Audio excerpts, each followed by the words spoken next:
One of your major assignments this semester is to write a scientific paper. For some of you, this may be your first attempt.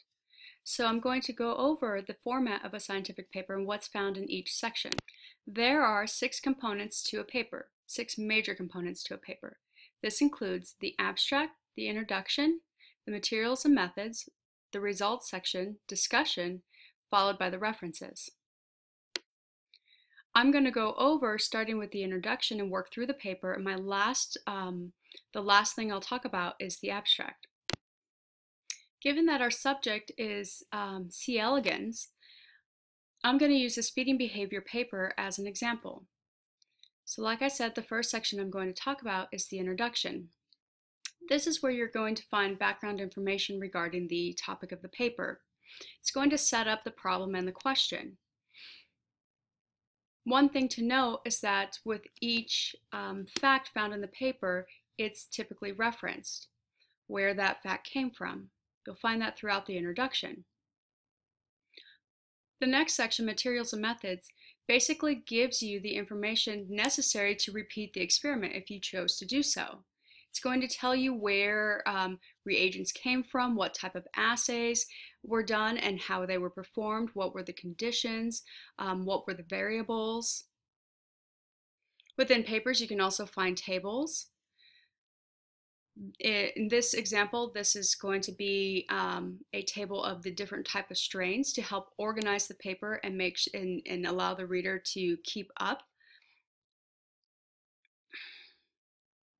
You see lots of different strains, different types of assays, and the other thing to point out is that within this you can see that it's not written all as one section. It's divided into subsections depending on the different types of assays. That helps keep things organized. The next section, in this case, are the results and the discussion. Typically, you can divide these. In the results section, you will find figures. This is where your data goes. So you can see here's one figure, followed by a figure caption. Another figure, followed by a figure caption. The one thing to point out within the results section is that you do not interpret your data. That is saved for the discussion. Simply, the results section is a place where you report the data, you show the data in figures and tables, and you wait until the discussion to explain what that actually means. You interpret your data. So the last part is the discussion, and that's where you're going to recap your results and elaborate more on why you got the results that you did. You're going to try to put this into fit your data into the bigger picture. What does this mean? And again, in this example, you can see that as they talk about the results and give reference to the results and interpret them, they're also going to bring in more references to support why they think what is going on, or why they think what is happening is really truly the case. It's supported by other literature. Okay, let's scroll through this.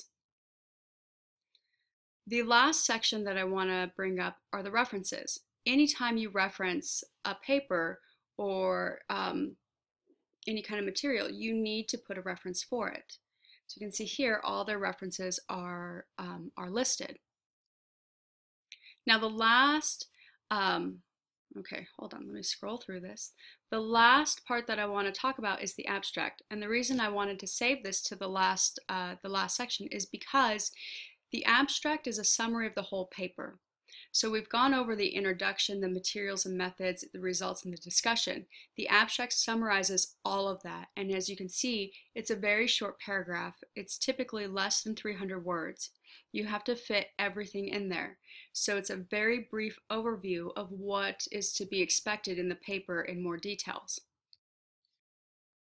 So with that, again, the format for a paper includes an abstract, an introduction, materials and methods, results and discussion, followed by the references.